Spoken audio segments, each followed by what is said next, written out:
It's Wednesday. Welcome to our Wednesday Wellness Tip. Today's tip is really important. It's about how to be your own patient advocate and how necessary it is. This tip is inspired by my friend Jane. Jane was a girl who was a year ahead of me in high school.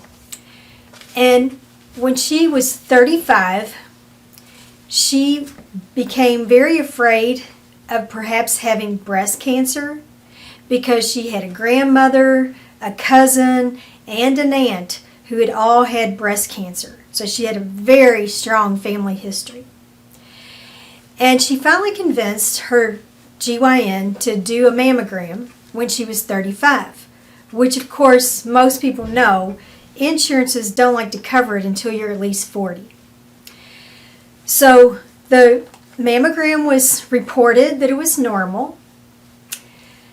So then at 37, she again begged her GYN to do another mammogram, which they finally conceded and did another mammogram. They told her it was normal, there was no problem. So then she decided, all right, I'll wait till I'm 40, and then once I hit 40, I'm going to insist that they do them every year. So 5 days after her 40th birthday, she discovered a lump in her breast, feared the worst. She went to her doctor. They did another mammogram. This time it was a very suspicious lump on her right breast. She was referred to a surgeon. So she went and picked up all of the films that had been done, the one at 35, 37, and to her horror, when she read the report, the radiologist's report on the mammogram when she was 37 stated there are some suspicious fibrocystic changes, and I strongly recommend that this patient have yearly mammograms. By this time, 3 years had gone by. So, sadly enough, it did turn out to be ductal carcinoma of the breast.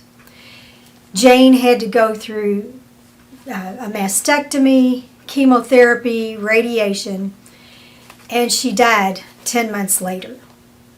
But before she died, she sent me this letter, which I still have, because it moves me to tears. And she said, "Kim, please tell my story so this won't happen to others." So believe me, it's so important that you become your own patient advocate. Get your records.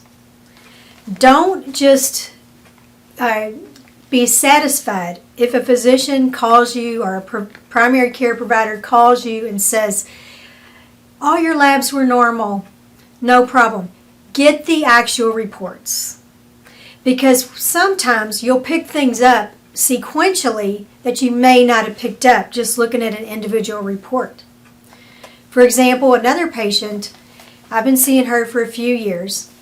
Her white blood cell count 1 year was 6. The next year it was 5. The next year it was 4. And again, these are all normal.